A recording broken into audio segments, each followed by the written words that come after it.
في حي بينتون وقف لنا زي خوتون يا وز خوت جدودو.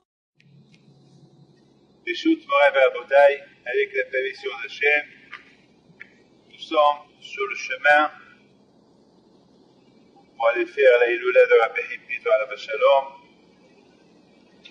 à Toronto. Et je voudrais simplement dire que à Toronto, il y a un collègue qui porte le nom de mon père à la Shalom, Ismaël Moshe, sous la direction de Rav Saoud de Gassi. Et je pense que mon père à la Shalom, il a eu le zéfout. Il y a un collègue qui porte son nom. Mon père à la Shalom, c'est un homme qui était anav. Il était batel, il s'annulait. Il voyait un rabbin qui rentre à la synagogue, il se lève devant lui. Jamais il s'est mêlé des affaires des autres. Il avait un problème de porter des vêtements des grands rabbinim. Parce qu'il disait, j'ai honte de les porter. Je ne les mérite pas. C'est ça la anava de Moshe. Rappelez-le, Alava Shalom. À tel point que la Torah dit sur Moshe Rabbeinu, Ish Moshe, Anav Mikol Adam. Moshe était l'homme le humble de tous les hommes qui étaient sur terre, parce que Moshe Rabbeinu, il avait tout de quoi être orgueilleux. Il était le roi. C'était lui qui a donné la Torah, il parlait avec Hachem, il a gardé les anges dans le ciel lorsqu'il a fait la guerre avec eux. Et on a vu dans la Torah que Moshe était humble, Moshe Rabbeinu était très humble. Lorsque Korah s'est révolté contre lui, on a vu que Moshe Rabbeinu Alav Shalom était annulé, il a tout fait pour éteindre la discussion, pour éteindre la guerre que Korah a provoqué contre lui. On rigolait de lui. Les femmes, ils étaient obligés les hommes, ils obligeaient leurs femmes de se cacher pour ne pas que Moshe Rabbeinu les voie, soi-disant parce que Moshe Rabbeinu les regarde, que Dieu préserve le lachon hara qu'ils ont dit sur lui. Et Moshe Rabbeinu Alav Shalom, jamais, il a montré de l'orgueil vis-à-vis de quelqu'un d'autre. Le contraire, Moshe Rabbeinu Alav Shalom, une fois il a dit, pourvu que tout le monde est prophète.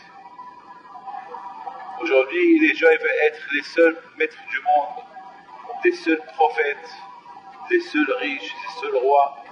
Moshe Rabbeinu, pour lui, si chaque juif est un prophète, c'est une bénédiction pour lui. Ça, c'était Moshe Rabbeinu. Mes amis, on dit dans la paracha de Pinhas, il y a beaucoup de sujets dans cette paracha. Il faut savoir une chose. Dans la paracha de Pinhas, tout d'abord là-bas, on parle que Pinhas, lorsqu'il a vu que Simri il a fauté avec une Goya, on a vu que c'est écrit dans la Torah, il s'est levé. Devant tout le monde, il s'est levé. Il s'est levé, il va chez Moshe Rabbeinu. Il dit à Moshe Rabbeinu, Moshe, on ne va pas laisser ce juif-là faire cette bêtise avec cette Goya devant tout le monde. C'est catastrophe. D'un côté, on aurait pu dire, quel gava, quel orgueil de la part de Pinhas se lever alors que tout le monde est assis. Lorsque le roi il est assis, que tout le monde est assis, qu'est-ce qu'il a un petit à se lever devant tout le monde? On aurait pu croire que Pinhas, il veut se vanter. Il se lève devant tout le monde pour dire ce qu'il a dit, pour aller en plus tuer Zimri. On voit que la Torah, elle donne des compliments à Pinhas pour ce geste qu'il a fait. Pourquoi? Parce que Pinhas, ce qu'il a fait, il l'a fait pour Hachem. Pinhas, c'était pas d'orgueil qu'il a eu pour se lever pour tuer Zimri devant tout le monde. C'est vraiment, c'est de la tzidkut, c'était un tzaddik Pinhas parce qu'il a risqué sa vie. On dit, comme j'ai un ish, ishtadel yot ish. Lorsqu'il n'y a pas un homme capable de faire quelque chose, alors toi tu le fais. Alors ça veut dire que si, c'est quoi? Tous ces juifs qui étaient là-bas, Moshe inclus, et tous les gens qui étaient là-bas en train de voir Zimri aller avec une goya, pourquoi ils sont tous incapables? Pourquoi il n'y a que Pinhas qui est capable? Eh bien justement, mes amis, beaucoup des fois ça peut arriver que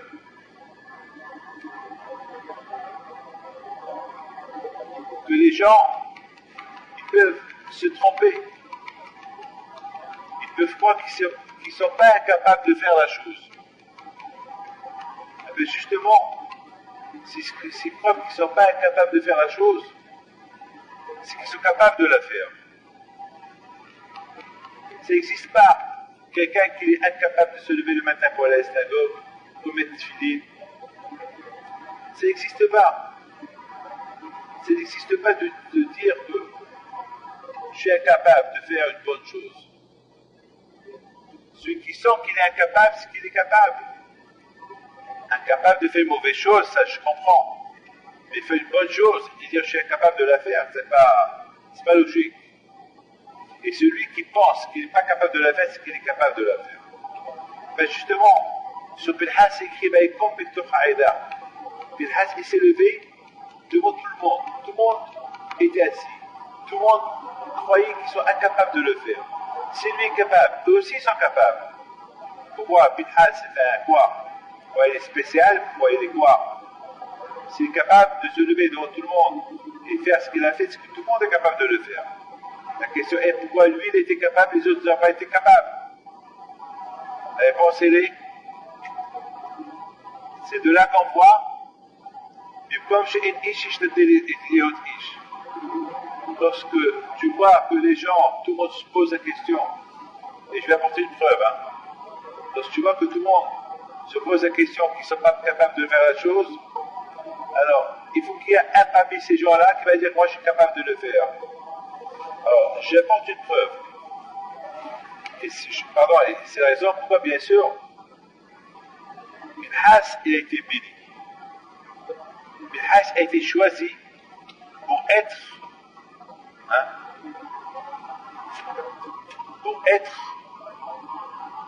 le Kohen Gadol, pour être Elianavi. Il a reçu beaucoup de bénédictions pour rester vivant toute une vie. Je voudrais apporter une preuve. Vous savez que lorsque Mashiach va venir, si Dieu veut, il va se passer que Akadosh Baruch Hu, il va inviter Abraham Abinu de faire le Kiddush. Parce que ça va être le grand Shabbat éternel. Comme que chaque Shabbat on fait Kiddush, le Mashiach va venir, il va avoir le dernier Kiddush des Kiddush. Ça va être la 7e mille année. Shabbat est toujours le 7e jour. Et là on est pas loin de la fin de 6000 et le début de 7000. Donc lorsque l'année 7000 va venir, ça va être le Shabbat éternel. Donc il faut faire Kiddush. Alors Hachem il va inviter Abraham de faire le Kiddush. Abraham il va dire non, je ne peux pas le faire parce que de moi il est sorti Ishmaël.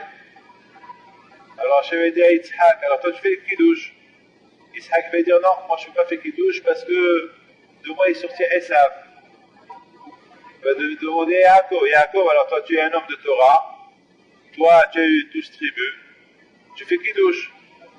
Et Yaakov va dire non, moi j'ai marié 2 sœurs. Et la Torah va interdire le mariage de 2 sœurs. J'ai marié Rachel et Léa, donc je ne peux pas. Alors Hachem va dire Moshe et Aaron, alors vous deux faites Kiddush, vous deux vous êtes des tzadikim, vous avez gouverné le peuple juif, vous avez libéré les Juifs de l'Égypte, et grâce à vous, Mashiach est venu, vous faites Kiddush. Ils vont dire à Hachem, non Hachem, on ne peut pas faire Kiddush, parce qu'on n'a pas accompli toute la Torah, parce qu'on n'a pas été enterré en Israël. On n'est pas entré en Israël. On a enseigné la Torah aux Juifs, mais nous, on n'est pas entré en Israël. On n'a pas accompli la mission de ce soir, d'installer en Israël. Donc on ne peut pas faire Kiddush. Alors quand je vais au coup, il regarde tout le monde, alors qui va faire Kiddush? Alors ça veut dire quoi? Vous êtes aussi incapables? S'il veut faire Kiddush, je peux faire Kiddush. Si quand je vais au coup, il invite Abraham, Yitzhak, Yaakov, Moshe et Aaron. Ça veut dire pourquoi quand je ne réussissais pas? Pourquoi quand je ne réussissais pas qu'Abraham il avait Ishmaël? Pourquoi je ne réussissais pas que Yitzhak il avait Esav et Yaakov il a marié 2 sœurs et Moshe et Aaron ils se partent malgré toi quand je leur propose de faire Kiddush, alors pourquoi ils sont en train de refuser? Parce qu'ils se sentaient qu'ils étaient incapables. En même temps, qu'est-ce qui s'est passé? David il saute. Il dit c'est moi qui vais faire le Kiddush. Alors quoi? Et quand toi, David, tu n'as rien à te reprocher, toi aussi tu as un problème avec les Bathsheba. Alors, il y a eu beaucoup de problèmes avec David Améler. Quoi? Ben, la réponse est, ben, justement, il faut qu'il y ait quelqu'un qui soit capable. De la même façon que Abraham, Yitzhak, Yaakov, Moshe, Aaron, s'ils voulaient faire, ils pouvaient le faire. Mais ils se sentaient incapables de le faire. David Améler aussi aurait pu dire moi aussi je suis incapable de faire le Kiddush par rapport aux arguments qu'on peut avoir contre moi. Et malgré tout, il n'a pas fait que ces arguments, il a sauté, il a fait le Kiddush. Donc, on voit ici la grandeur de Pinhas. La grandeur de Pinhas, ce qu'il a le plus encouragé, d'être capable de faire le geste qu'il a fait, tuer Simri et la Goya, pour éteindre la colère de Dieu, par rapport à la faute qu'ils ont fait d'aller avec des goyotes, c'est que lorsqu'il a vu que tout le monde est incapable de se lever et d'arrêter Zimri, lui, il se sentait capable. Il a dit, moi aussi, lui aussi, il aurait pu dire, je ne suis pas capable. Non. Et comme chez Ish, je te dis, alors vous allez me dire, c'est de la gava ici? Non, il n'y a pas de gava. Justement, puisque le geste qu'il a fait, il l'a fait pour un Kadosh Baruch. Ah mais je voudrais vous poser une question. La question que je voudrais poser, c'est que dans la Gemara, beaucoup de fois on voit il y a des discussions entre Beth Shammai et Beth Hillel. Et toujours, lorsqu'il y a une discussion entre Beth Shammai et Beth Hillel, toujours la Gemara, elle apporte Beth Shammai en premier. Les paroles de Beth Shammai. Il y a 2 maisons, il y a la maison de Beth Shammai, il y a la maison de Beth Hillel. Toujours ils sont en discussion pour éclairer une loi de la Torah. En général, toujours, c'est Beth Hillel qui remporte la halakha et les converses. Toujours, c'est eux qui gagnent. Ah, puis c'est eux qui gagnent, pourquoi on ne commence pas par eux? Beth Hillel, ils disent. Et après, Beth Shammai, ils disent. Puis toujours, on voit que c'est toujours, on commence par les paroles de Beth Shammai. Beth Shammai, ils disent, et après, on dit, et Beth Hillel, ils disent. Et après, les Hamim, ils décident que la halakha, que la raison, elle est comme Beth Hillel. Et presque tout le temps, la raison, on la donne à Beth Hillel. Et c'est extraordinaire. puisque la raison, elle est comme Beth Hillel, on aurait pu commencer par les paroles de Beth Hillel. Beth Hillel, ils disent, et après on dit Beth Shammai, ils disent. Et pourquoi on commence toujours par les paroles de Beth Hillel? La réponse, elle est la chose suivante. C'est que Beth Shammai, ils savent que tout le temps, et ils le savent, hein, que tout le temps, presque, la halakha, la décision, elle va être donnée comme Beth Hillel. Et malgré tout, ils vont être capables de s'asseoir en face Beth Hillel et mener leur discussion, même s'ils savent, même lorsqu'ils savent qu'à la fin, c'est Beth Hillel qui va emporter la décision, et eux, ils vont être de côté. Malgré tout, ils ne vont pas s'abstenir de ne pas avoir la discussion avec Beth Hillel. Et je pense que c'est ça aussi la grandeur de Beth Hillel, de Beth Shammai. La grandeur de Beth Shammai, même qu'ils savent, c'est même pas la peine de commencer à parler face à Beth Hillel, puis c'est Beth Hillel qui va emporter la décision. Et on va appliquer leur décision. Alors pourquoi parler? Se mettre de côté, c'est tout? Non.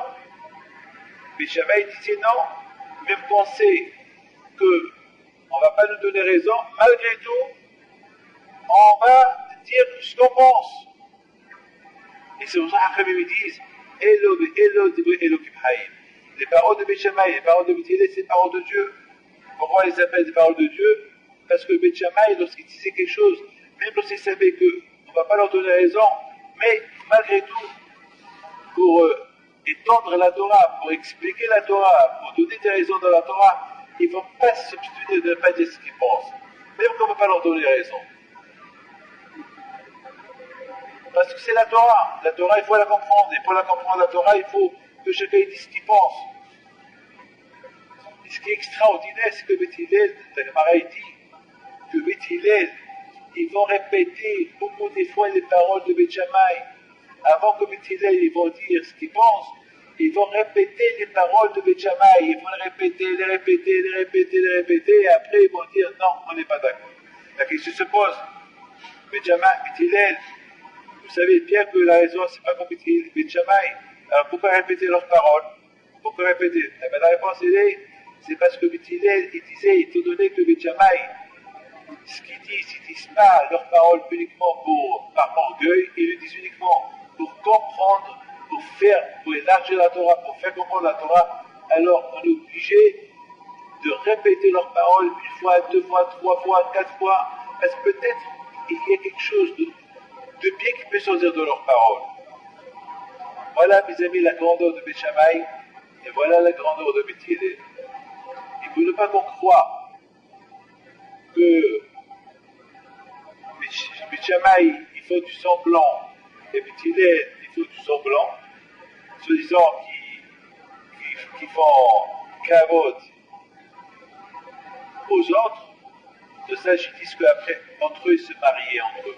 Beth Shammai prenait les filles de Beth Hillel prenait les garçons de Beth Shammai. Ça veut dire qu'en dehors de la yeshiva, ils s'étaient en paix.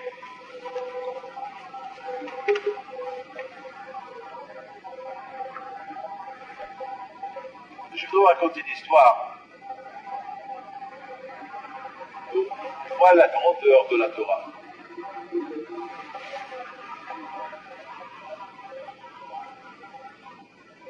J'ai vu dans un livre qui raconte une fois le président des États-Unis, c'était en 1950, Harry Truman,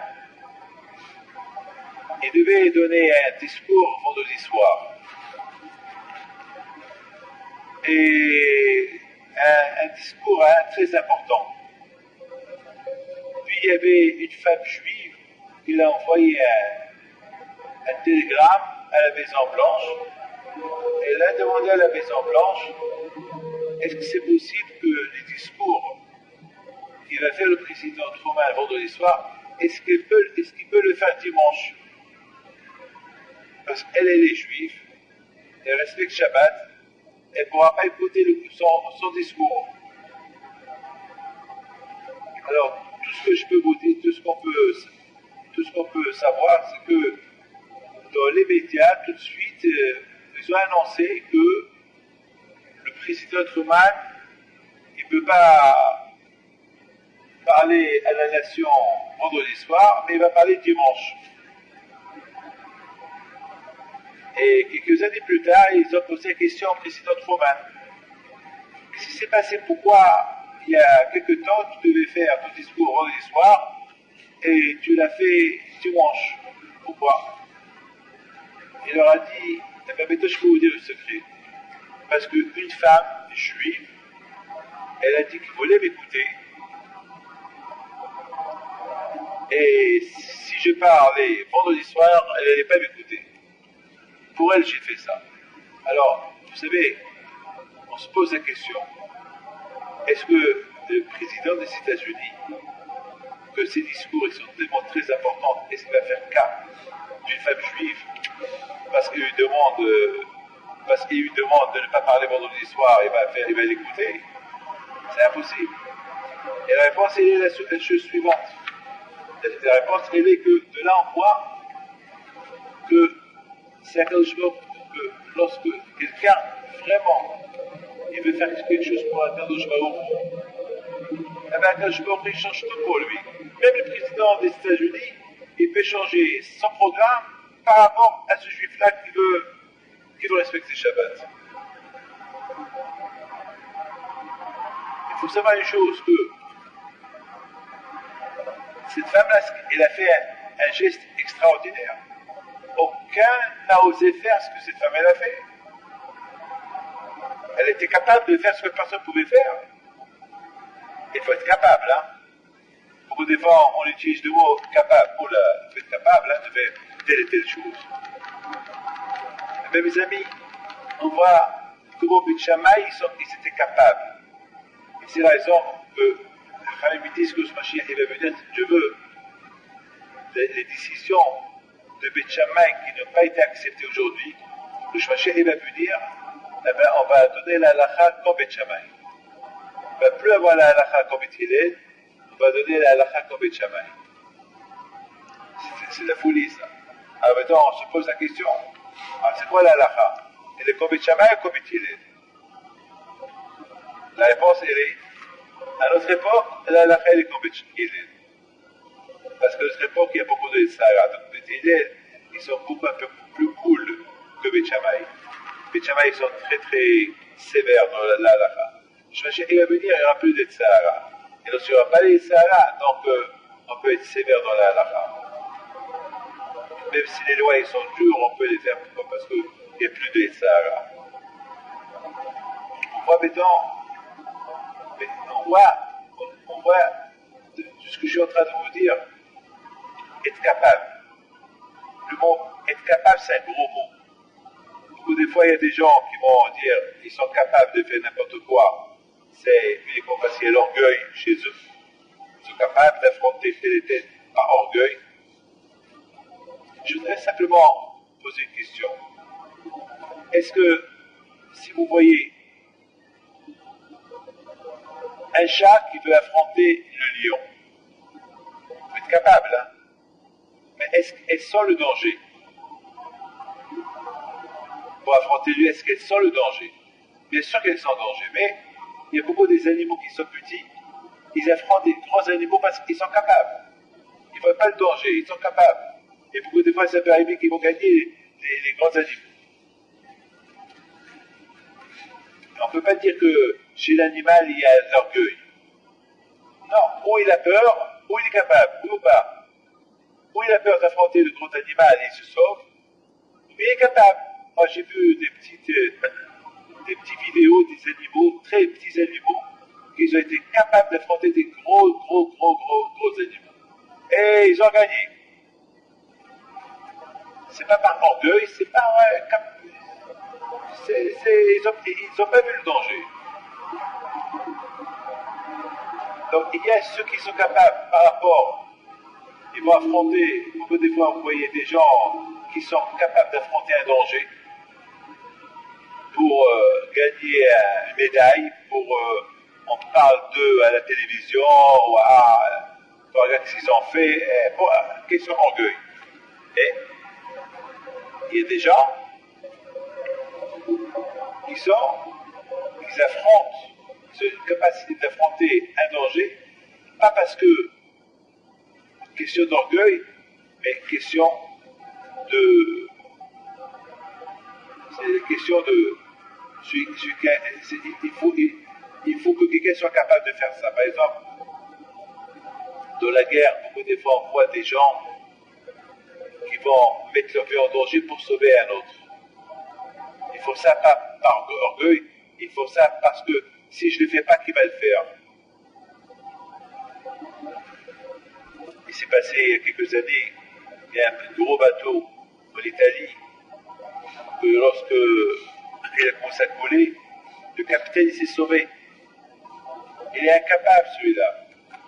Comment tu te sauves? Tu laisses tes gens mourir. Quand tu te sauves, il est un incapable. Il n'a pas affronté la chose jusqu'au bout. Il a échoué à son travail, à sa responsabilité. Il voit le danger, ben, ils sont capables. Le capitaine toujours est sous le dernier. Peut-être tu peux sauver, le fait qu'on te voit, tu encourages les gens pour ne pas arriver pour ne pas arriver à la détresse. Vous imaginez les gens qui voient le capitaine qui se sauve. Ça décourage tout le monde.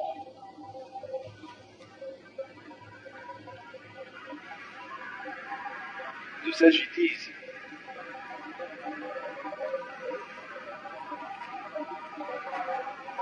Mismol et Asaph. Asaph, c'était les enfants de Korah.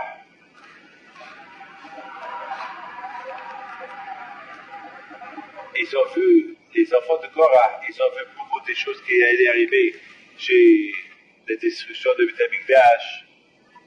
Ils ont vu plein de choses qui allaient arriver chez les Juifs. Et la Gemara dit que les Tosfot ils posent une question. Ils disent pourquoi on dit Mizmor? Mizmor, si tu fais une chanson. Les enfants de Korah, ils ont dû dire Kinal et Asaph. C'est un chant de pleurs, puisqu'il en parle de la destruction du temple. Comment est-ce que quelqu'un qui est en deuil, tu peux dire qu'il chante? Non, il va pleurer. Kina et Asaph. C'est une question que les Tosfot posent dans la Gemara Kiddushin, page 31. Et les Tosfot, ils donnent une belle réponse. Mais moi, je pense comme ça. Je pense que il faut vraiment être capable. Les enfants de Asaph, ils étaient des prophètes. Ils voyaient comment le temple va être détruit. Ils voyaient des Juifs tués, des filles violées, des millions de Juifs qui partent en exil.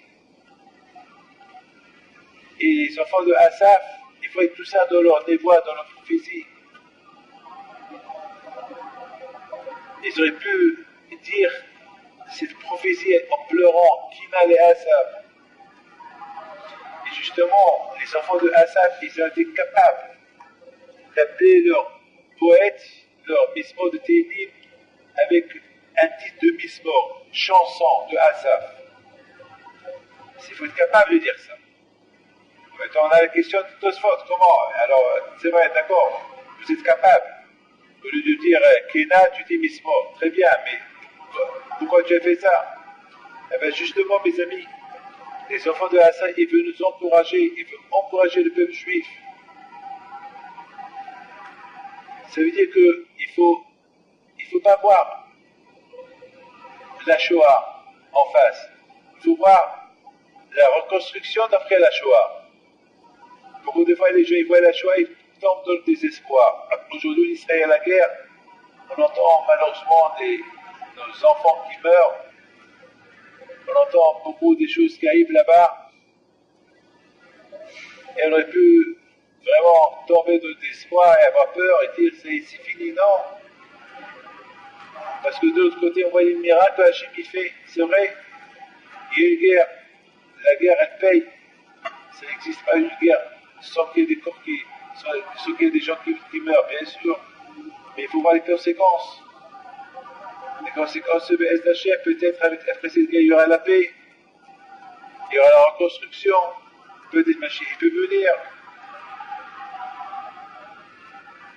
Mais regarde cette histoire.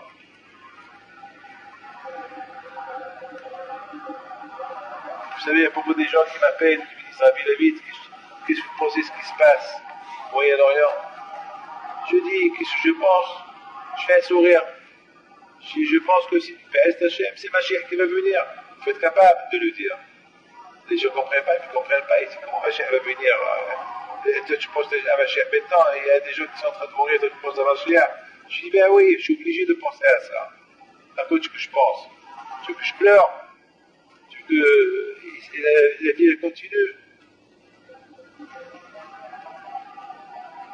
Ceux-là qui sont en train de mourir, ils sont en train de donner la vie à d'autres. Eux, en plus, ils ont gagné Eden.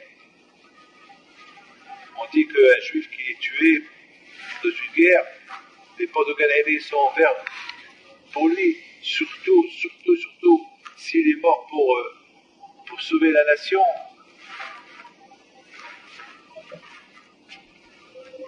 Et il faut être capable de dire ça.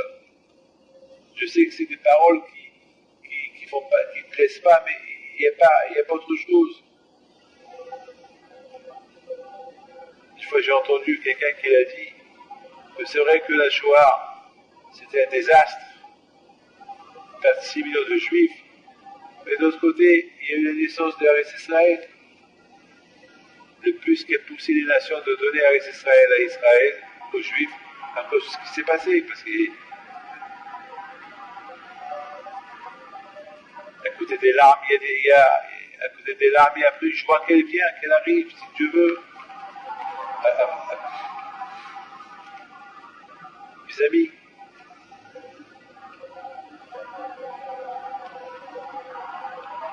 on comprend le courage qu'ils avaient, les enfants de Korah. Quand ils ont vu tout ce qui allait se passer en Eretz Israël, au lieu de commencer à pleurer, au lieu de commencer à dire des éloges, pas des éloges, des keynotes, des chants tristes, des poèmes tristes, ils ont commencé à donner des chants, ils chantaient la destruction du Beth Amikdash. D'un côté, comme Hachamim disent que finalement, au lieu qu'Akadosh Baruch Hu tue les Juifs, il a passé sa colère contre des pierres.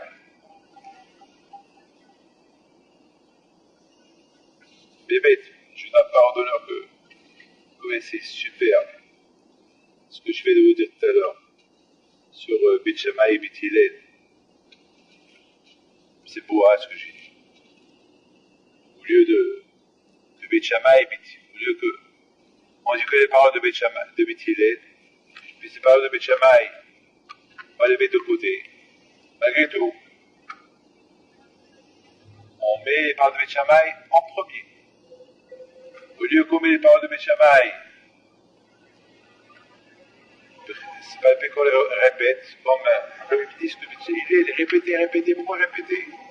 Ils savent que la halakha n'est pas comme eux, pourquoi les répéter? Ben justement, Beth Hillel dit, si eux ils osent, même lorsqu'ils savent qu'on ne va pas leur donner la halakha comme eux, et ils osent nous contredire et faire des discussions contre nous, alors ça mérite de répéter leurs paroles. Et non seulement ça mérite de répéter leurs paroles, mais ils se mariaient entre eux.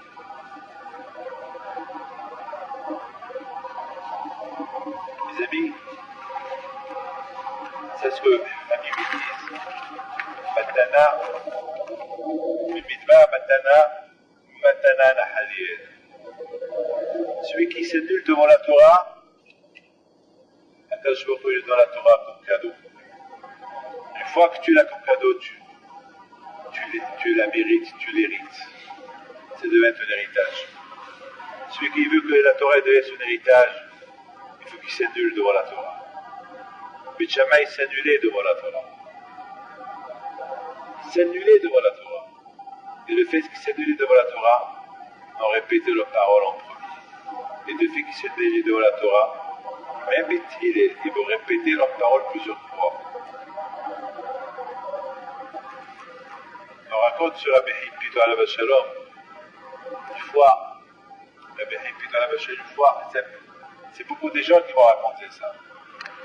Que beaucoup de fois, c'est arrivé qu'il allait chez des maisons et il voyait comment les gens ils vivaient dans la pauvreté. Et Rabbi Hippito alav shalom va s'asseoir dans les escaliers. Et les gens, ils vont étudier, Rabbi, on rentre à l'intérieur, asseyez-vous sur le canapé, je sais pas, et parce qu'à l'époque, le sommier ou une chaise. Et Rabbi Hippito dit, non, moi je vais m'asseoir par terre. Ils leur demandent, qu'est-ce que vous avez à manger? Ils ont dit, Rabbi, vous savez, notre repas quotidien, c'est la soupe. Il va leur dire, alors apportez-moi une cuillère de soupe que je goûte, pas une assiette.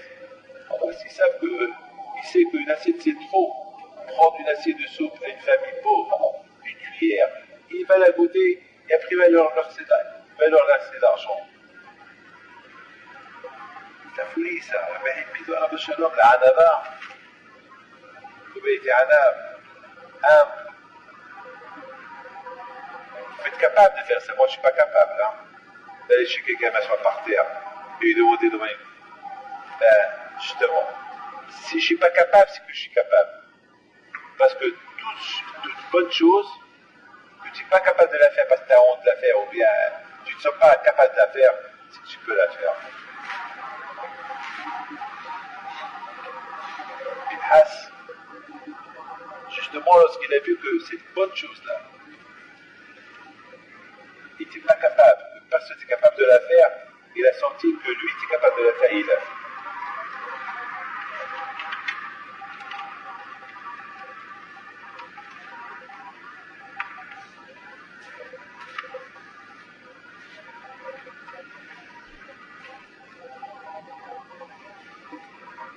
Il y a cette fameuse histoire de Nakdimon Ben-Gurion, lorsqu'il n'y avait pas la pluie, il est parti, il a loué un puits d'eau chez un Romain. Il lui a dit il a demandé tu vends-moi ce puits. Il a dit non, je ne te le vends pas. Si tu veux, je te le loue. Et tu me le rends en eau. Le Romain était convaincu qu'il ne va pas pleuvoir, donc il va gagner plein d'argent. Et si tu ne me le remplis pas, tu me donnes tant. 1 milliard, 2 milliards, 3 milliards de l'époque. Effectivement, il réfléchit. Bon, s'il pleut, tant pis pour moi, c'est bien pour moi. Mais s'il ne pleut pas, c'est tant pis. Il faut que je paie des milliards, mais c'est énorme. Alors que ça coûte quelques dollars, ça va coûter des milliards. Et là, il a eu la foi en Dieu. Il a accepté, d'accord. Les Juifs sont venus au Shalaim. Je n'avais pas de quoi boire. Alors, ils ont trouvé ce puits-là, que Nakdimon a loué, de chez le Romain. Et tout le monde l'utilisait. Et voilà, mes amis, la fête se termine. Et la fête pour le Romain continue. L'eau, la pluie n'est pas tombée. Et il s'est passé que le Romain vient chez les Juifs, il lui dit hey, on s'est arrangé que tu me payes aujourd'hui. Nakdimon lui dit oui, je te paye aujourd'hui, mais la journée n'est pas terminée. Ouais, mais la journée n'est pas terminée, mais regarde, c'est bleu, hein, il ne va pas pleuvoir. Hein. Moi, je n'ai pas d'argent, je veux de l'eau. Et si tu ne me donnes pas de l'eau, tu me donnes 2 milliards. Ne t'inquiète pas. Il commence à faire nuit. À nuit complètement, il vient chez lui. Mon argent, la journée n'est pas contaminée, il y a un peu de soleil. Et voilà, Nakdimon, il va au Beth Amikdash. Il pleure, et THM, j'ai pas fait du business avec ce Romain. J'ai fait ça pour toi, pour ton cabot, que les Juifs puissent venir à Yerushalayim. Il fallait de l'eau, sinon personne serait venu. Donc ils ont entendu qu'il y a un puits d'eau, ils sont tous venus. J'ai fait ça pour toi, mais pas Hachem. J'ai pas d'argent, il faut de l'eau. Il termine, et l'eau qui tombe. Il y a un grand miracle, en quelques secondes, tous les puits sont remplis. Le Romain dit aux Juifs, je m'en fous, t'as perdu. Parce que il fait nuit. Et on s'est arrangé que tu venais aujourd'hui toquer le soleil.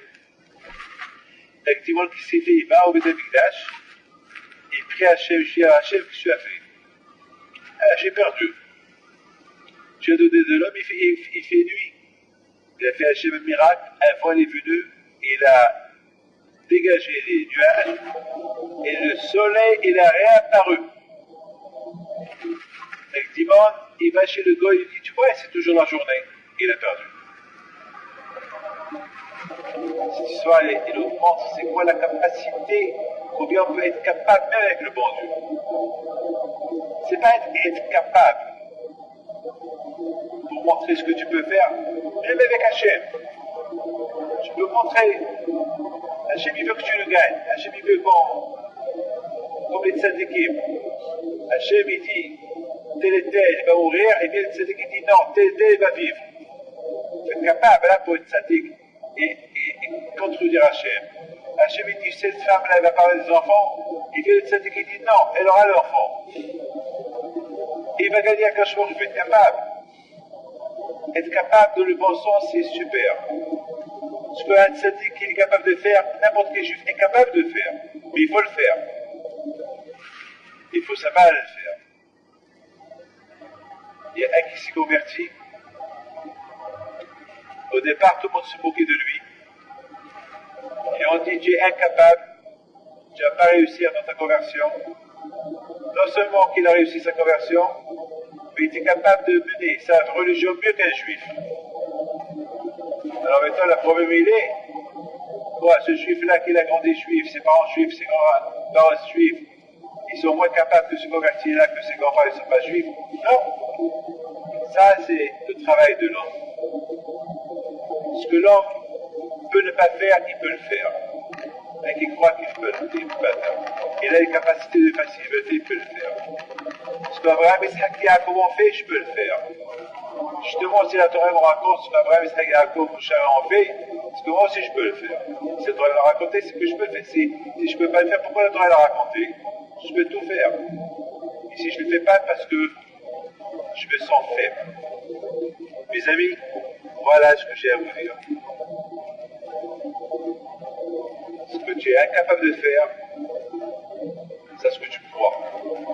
Tu peux faire.